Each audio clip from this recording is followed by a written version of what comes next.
Salutations, respected viewers. This is George from Ireland.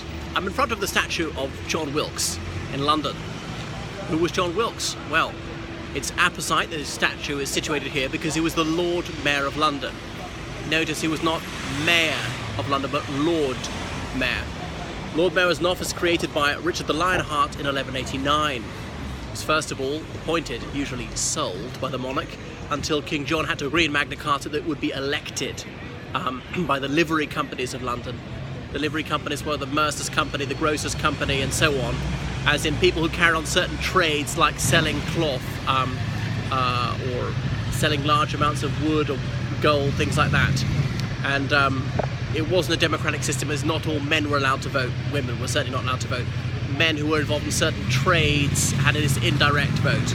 But that's by the by. So John Wilkes was a Londoner through and through. This is where he grew up, and later he got into radical politics. He was a printer, and in his youth, King George II was on the throne, a Hanoverian, born in Germany, but had come over here with his father in 1714 when his father had become king. But unlike George I, George II did become fluent in English. And later on it was George III, grandson of George II, who was the monarch. George III appointed his tutor, the Earl of Bute, as Prime Minister. So Bute was a Tory. His name was actually John Stuart. It was his noble title, it was the Earl of Bute. Bute being a Scottish island, and aristocrats often take their title from the place where they have most of their estates. So Lord Bute's first cousins had been out in 1745 on the Jacobite side. That's to say, supporting Charles Edward Stuart, who was King George II's distant cousin. Charles Edward Stuart, he was Catholic, and he was actually much higher up the line of succession to the British throne than was George II. But because he's a Roman Catholic, he'd been excluded by Act of Parliament. So some people dislike the Earl of Bute, saying, oh really, he's a Jacobite, you want to get rid of the Hanoverian dynasty, bring the Jacobites in, things like that. Which was a slur, really. Remember, there was ferocious anti-Catholicism here at the time. So there was also considerable Caledonophobia, and Lord Bute was the first Scotsman to be Prime Minister of the United Kingdom. So Scotland and England were quite distinctive in those days. Even though they formed part of the same realm, they had different currencies. They were pounds Scots as opposed to pounds sterling. That's another thing. You know, leaving the European Union, think about Brexit. Well, it's not unthinkable that Northern Ireland should use the euro or be part of the European single market, even if the remainder of the United Kingdom is not. Because since the UK's inception, it has been accepted that there can be different laws in different regions of the realm. Anyhow, John Wilkes started publishing a satirical magazine entitled The North Briton, as in a Scotsman. A South Briton is an Englishman, an Ancient Briton is a Welshman, because that's where the ancient Britons fled from the Anglo-Saxons in the 5th century AD. A West Briton is an Irishman, although that's usually a disparaging way of referring to an Irish person who's too friendly towards Great Britain. Anyway, so John Wilkes, he had these cartoons printed of a boot on a petticoat, boot, get it? And the implication was that Earl Bute was having an affair with George III's mother. George III's father was Frederick, Prince of Wales.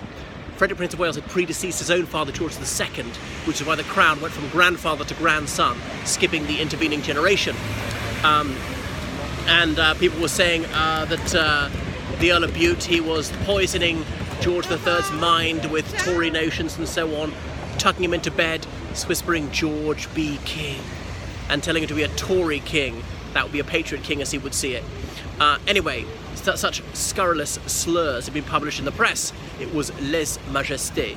So a writ was issued for the arrest of whoever had published this scurrilous magazine because of its scathing attacks on the honour of King George of that name III and his tutor Prime Minister, the Earl of Bute. Anyway, Wilkes had anonymously published his magazine, but eventually he was unmasked, and once his identity was known, he was arrested and he was imprisoned in the Tower of London. And there was a riot outside, and the riot was quelled, but one of the rioters was killed during this. There was a teenage boy. To make matters worse, the soldier who killed him was a Scotsman, and this put the anti-Scots people into a tizzy of fury, saying, doesn't it show how the Scots are such barbarians and they're oppressing the English and nonsense of that nature. Anyway, then a judge found that the writ was illegal. One could not say there was a writ to arrest whoever published the magazine. The person had to be named, and as he hadn't been named, he must be set at liberty. But anyway, the Earl of Bute got away with it. So there was extensive freedom of expression in this country. It's hard to think of any other monarchy in the world at that time where one could have made such imputations against the monarch and the Prime Minister and got off scot-free. There we are. So John Wilkes was rather a radical figure who was elected for the City of London, which is the area around St Paul's Cathedral. Remember, strictly speaking, that is the City of London, only the square mile. And it was one of the most democratic constituencies in the country. The word democracy was almost forgotten at the time, but the majority of men could vote here. It was only in the City of London and the City of Westminster where that was the case. In most constituencies, it was only those who owned a very large amount of real estate who were permitted to vote. And so he was elected to Parliament and advanced the radical cause there, and he was no respecter of the monarchy. We must remember that George III was deeply unpopular to begin with, and when he processed through the streets or when he turned up to the theatre, he was met either with deathly silence or either hisses and catcalls. And his Prime Minister, the Earl of Bute, likewise. Bute had to hire a gang of heavies to go around with him for his own protection. There was no police force at the time. There were some parish constables, but they were usually geriatrics and singularly ineffectual. The pay was so abysmal that no fit man would do it. So politicians were regularly assaulted and their property vandalised and things of that nature. That was liberty as this country saw it.